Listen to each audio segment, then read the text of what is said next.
Alors, quand on grandit comme une fille qui n'a pas eu de présence paternelle, qui n'a pas eu un papa qui est attentif, par exemple, un papa qui a été à l'écoute, un papa qui... C'est juste une figure paternelle qui est là, on sait que c'est le papa, mais rien de plus. Pas de lien, pas d'affection, pas de présence paternelle réelle. On va développer, à cause de tous ces manques-là, on va chercher à combler un manque d'amour avec lequel on va grandir et qu'on va chercher à retrouver chez le partenaire qu'on va choisir à la fin. Et donc, on va concentrer tous nos efforts sur le fait d'avoir quelqu'un réellement qui puisse combler ce manque d'amour qu'on n'a pas reçu, qui puisse nous protéger, qui puisse être à l'écoute, qui puisse être attentif. C'est vraiment la figure paternelle qu'on n'a jamais eue, qu'on projette sur l'autre, mais inconsciemment, en oubliant que le partenaire, c'est vraiment beaucoup plus que ça. Alors, certains diront le mari, c'est le papa aussi. Mais moi, je trouve qu'il est très important pour les papas d'être présents pour leurs filles, pour les papas de savoir écouter leurs filles, de savoir montrer l'exemple de ce que c'est que être un homme dans la vie d'une femme.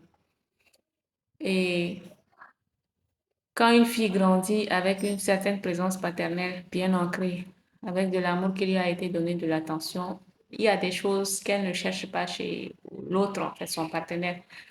Elle cherche quelqu'un avec qui elle va marcher, quelqu'un qui sera là pour elle, quelqu'un qui euh, va bien la traiter. Parce que le risque quand on n'a pas reçu beaucoup d'amour, c'est de tomber sur quelqu'un qui va faire semblant de bien nous traiter, alors qu'au fond, c'est pas quelqu'un qui nous veut vraiment du bien. C'est pas quelqu'un qui est réellement présent pour nous. En réalité, on nature le même caractère que le père qu'on a eu en fait. On aura quelqu'un qui visiblement,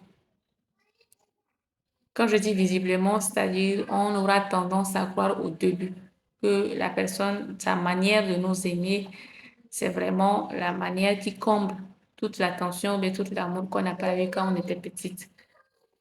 Et on va choisir cette personne-là sans forcément voir les autres défauts parce que ce qui nous intéresse, c'est seulement l'amour qu'elle est en train de nous montrer, la protection, l'attention et,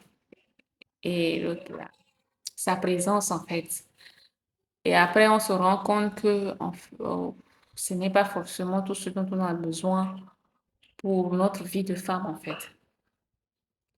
Et cet amour-là, vie de prime abord, peut se déguiser en autre chose. Au fil du temps, on se rend compte que c'est une personne qui n'est pas idéalement faite pour nous.